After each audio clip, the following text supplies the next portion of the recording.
Alright, and it's time for Shining Force Part 18. This is the last part where I'll be by myself, so if you're very bored by my commentary, don't worry. It'll be about to get better. Where my brother and I will talk about random stuff that happened like a month ago by the time I upload it. How was that old movie that came out a month ago? Oh, it was good. Anyway, as I've complained about before, in the original game, Chapter 5 was just kind of a big waste of time from a narrative perspective, and the battles were not very inspired either. The challenge mod, obviously, as with everything in the game, it makes it better. And I find this battle to be particularly better. It takes the, like, second ship battle, which had nothing, on nothing new compared to the first ship battle, and as you can see, added a totally new enemy called the Whelk, which is actually the boss of this whole level. And we'll see that it is harder to deal with than the original enemies were.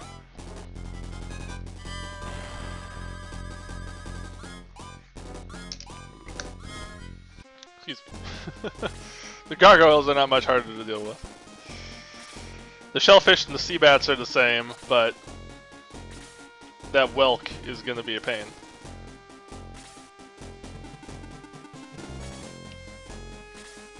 I'm probably over-leveled for this fight. I'm over-leveled in general. I'm especially over-leveled with Gong and Chris, but it seems like from the damage that's being done, I'm probably a little over-leveled for the fight.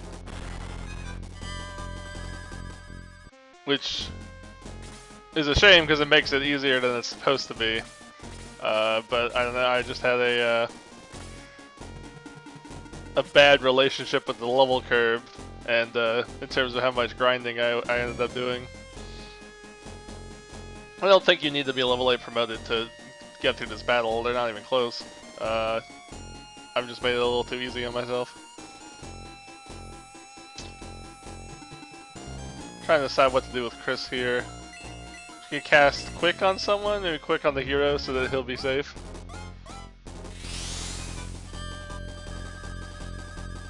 I should be doing this a lot more often just to keep the hero safe.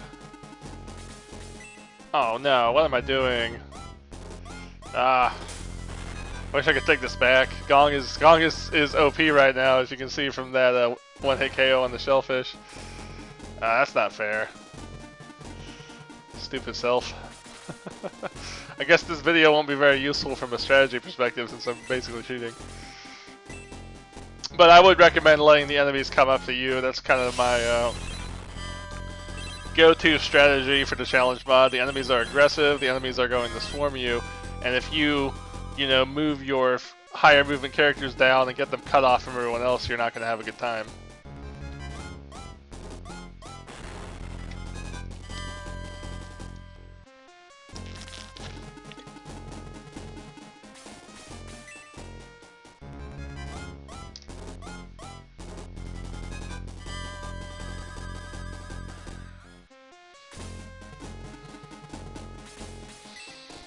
Oh, this is why I'm cheating. You'll see it in the next round, but he actually added respawning enemies to this battle, so it's not as simple as killing everything and then the Whelk. You've got to kill the Whelk while enemies are constantly respawning, and as far as I know, there's one way to stop respawning enemies, and that's to stand on the square they're spawning from, but I'm way too far away to do that. So I'm going to do an aggressive push to try and get down there before these spawning enemies can overwhelm me. Because even though I am overleveled for the fight, those respawning, those enemies are not going to go away. They can poison me, and even at a higher level, the poison is going to do plenty of damage.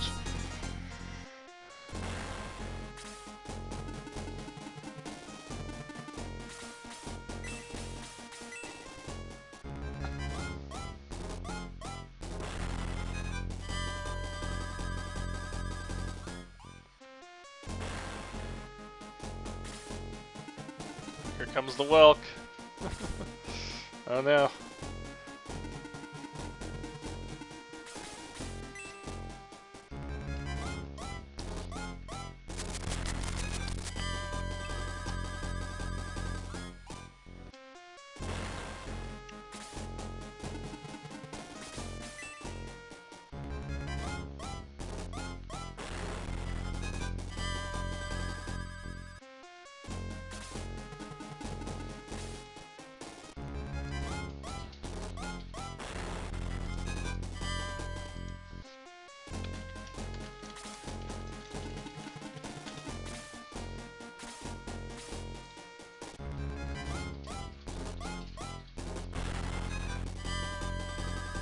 Yep, more shellfish are coming, and I'm still over leveled. I feel bad. Oop. Also feel bad for minimizing the video. I don't know how that happened.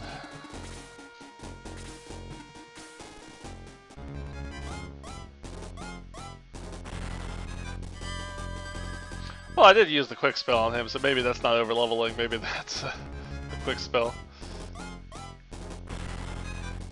Nope, it's over leveling. Even Gong took only 2 damage. But yeah, here we go. We have the respawning shellfish. As far as I know, they're always going to respawn from those 3 squares. Luckily, the whelk doesn't respawn. That would be really hard. Stop cheating. Damn it. I was so good about not using Gong as anything but a healer, too. At least I thought I was. But here I go. Just cheating.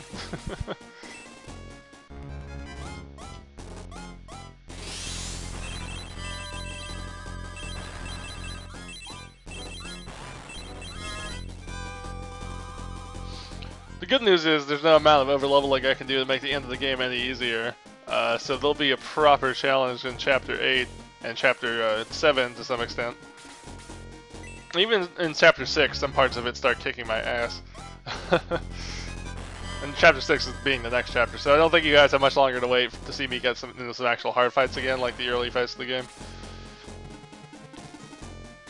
Especially Chapter 8, oh man, that was fun. I'm just kind of, you know, pushing through Chapter 5 here because it's my least favorite part of the game, and I may have overleveled as a result.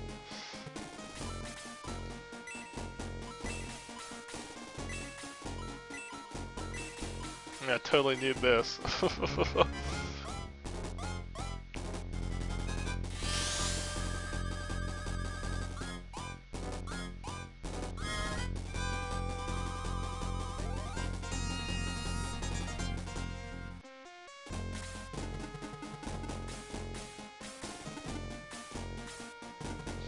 Even with the quick spell, I won't risk my hero that much.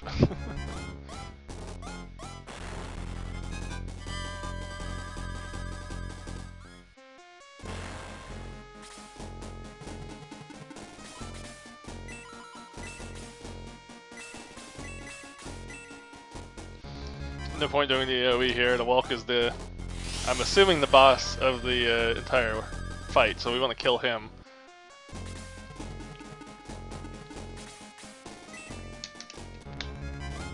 Put Gort as a shield between the rest of the enemies and us. I'm okay with that sacrifice. Don't worry, Gort. I'll honor your memory.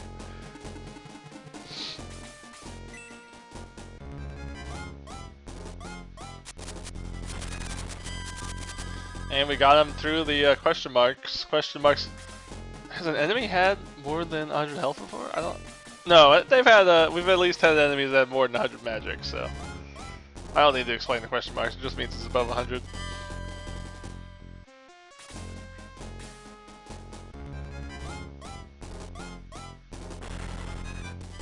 Yeah, quick spell and overleveling. Unfortunately, just feels so bad in retrospect. why was I overleveled?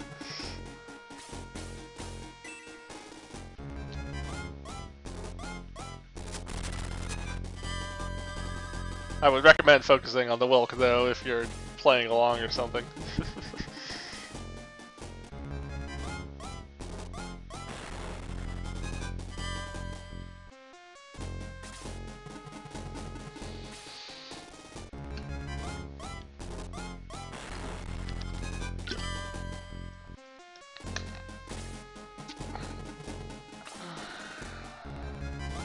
So overleveled.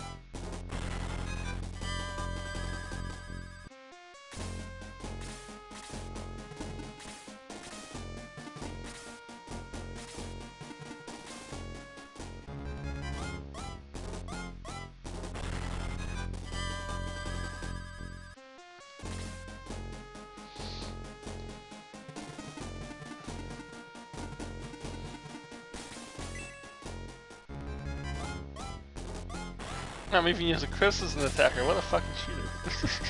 Oh. Well, that's pretty good damage for a healer. No, stop! Don't do it! Oh, no. It's like watching a train wreck in slow motion. I'm not showing anything.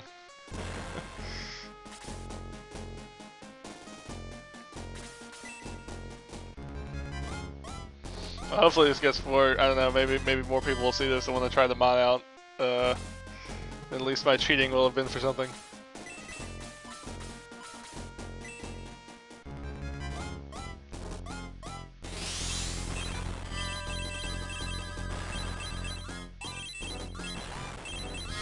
In Shining Force 2, speaking of the quick spell, which is the reason Domingo is moving up and down so fast, in Shining Force 2, I'm pretty sure you get a character who can cast such a high level of the quick spell that it does like the Aura 2 or a 3 range where it can affect literally your entire party if you do it properly. And that is going to be fun if I ever play that game. I'm searching around for the hidden item of this area, of this part of the game, which is the Heat Axe. Originally, the Heat Axe could be found as a drop from an enemy. In the remake, it is now located where an Easter egg used to be. Or not the remake, in this challenge mod, it's located where an Easter egg used to be, much like all the rest of the items. And this long pause is me hitting YouTube because I don't actually know the exact location and I couldn't find it quickly, so at some point it was just a matter of pausing even though I'm in the middle of a fight, you know, stopping to look it up on YouTube would waste less time than me continuing to look around.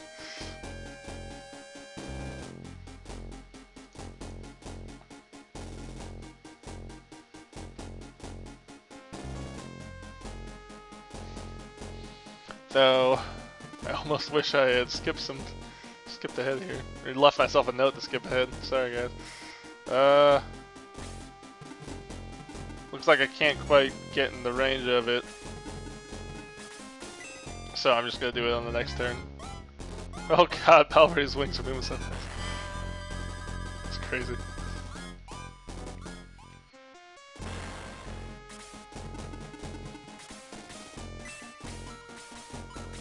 Do you like switching up the items on the fly when you're a knight?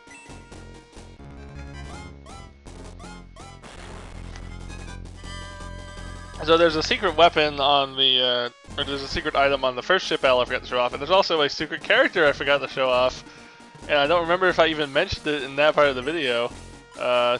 There's a secret character, that dog with the helmet guy, Yogurt or Jogurt.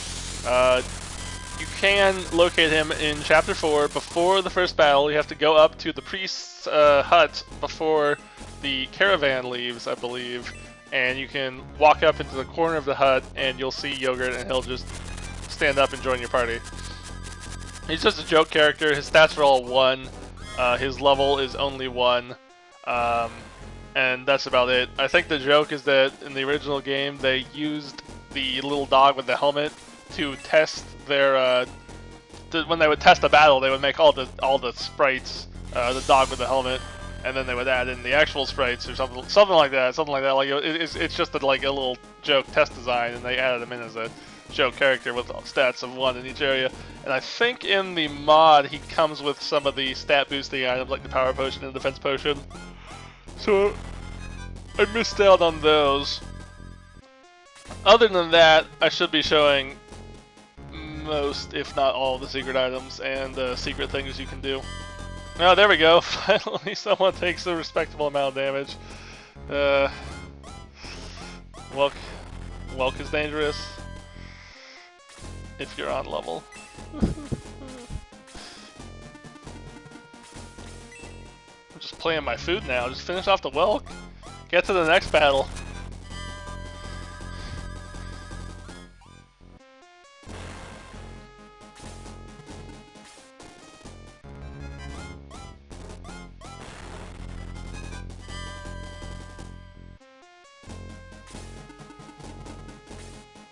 Here we go. This is the Heat Axe. Oh no, I don't have any space for it. Oh no. So in the original game, you get the Heat Axe like stupid early. Like I said, you get it in that first battle of Chapter 4. And the Heat Axe is better than any axe you can get on a warrior until Chapter 7. So what the creator of the mod putting it here is just another way to like kind of rebalance the game so that warriors don't get too strong early on, which is good. There's only one in the whole game. You cannot get multiple like you would in the original.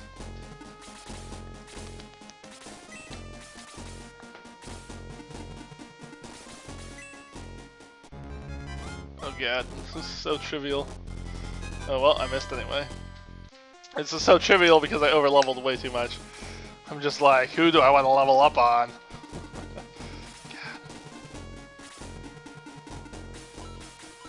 God. End it. I'm so mad at myself. Sorry, viewers.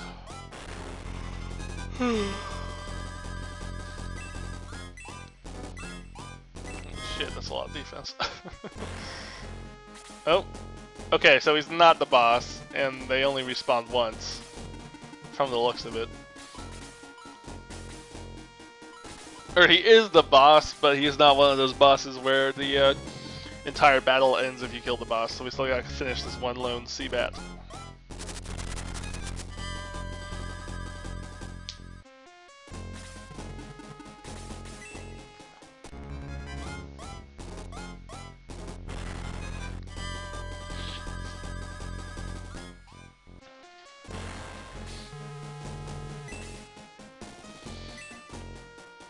So yes, so the ship gets damaged in the battle again. There is basically no reason that we could have just sailed straight from Balbazak's fortress to the next town coming up. But then again, there's no reason that we couldn't have just took a ship from the town in Chapter 2 to the next town coming up. So they did have to add some content so the game wouldn't be 4 chapters long. This town, Rudo, it's pretty funny because it's just a town of like small children. All the adults got kicked out, but they don't really explain how adults managed to kick out, or how kids managed to kick out all the adults. But yeah, no, Chapter 5 is now over. These are my... Chapters 6 through 8 have some of the most fun fights in the base game, as well as, especially and more so, the challenge mod. So I'm looking forward to that. And I should stop being stupidly overleveled, I think. Because I don't think I do stop to do much grinding off screen at this point. Now, Lyle here is my favorite archer in the entire game. In the original, he has the same movement as the Centaur, 7 squares. In the remake, not remake, yeah. Well, okay, in the remake in the GBA, they bump him down to 5, so he's the same as any other archer, and there's no reason to use him, which is lame. Challenge mod splits the difference in a good way, I think. Makes his movement 6, as you can see. So he's got the same movement as like your hero or a warrior. So he's not like incredibly outpacing the other archers, but he just got that one little bit of extra movement, which is nice. And I'm still going to use him over hands. Sorry, hands. I'm not certain, but I want to say Lyle's always felt like he has the highest attack to me. Even if that's not true, the movement alone makes me want to use him. I've never, even in this challenge mod, this hands being in the party right now is longer than he's ever been in my party ever. So he had a good run, but I'm done.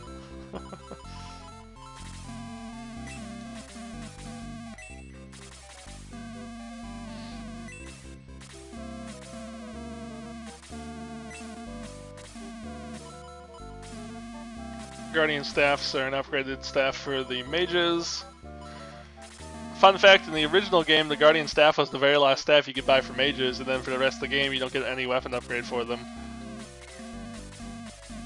In the challenge mod here, as with many other things, that's been improved. There's a new weapon that is added, I believe, in Chapter 7, so they get one more final stave upgrade. They're still not going to be like dishing out tons of melee damage, but they do have enough attack power to do like 5 or 6 damage instead of 1, if you absolutely need to. And we got rid of hands for Lyle. Let's check him out. Yeah, I'll blow him out of the sky. He's awesome. He's Lyle.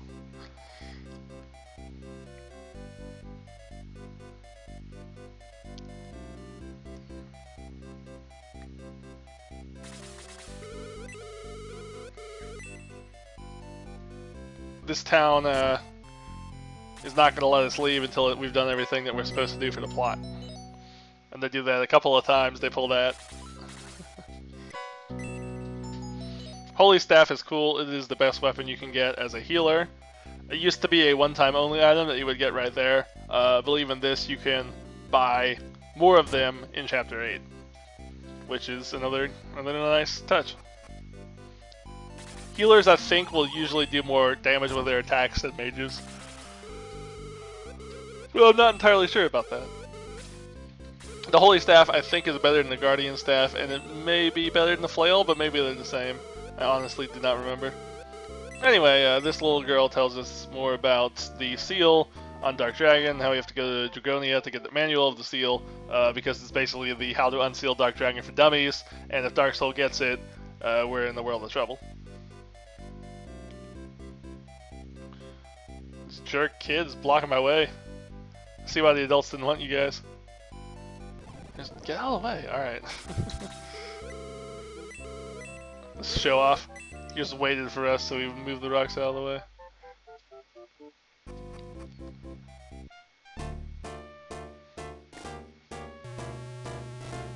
This fight looks simple, but there's a lot of cool features to it, and I'll be showing them off in the next part when I do this fight. So, see you guys then. Sorry about the over-leveling. I promise it gets a lot better from here on out.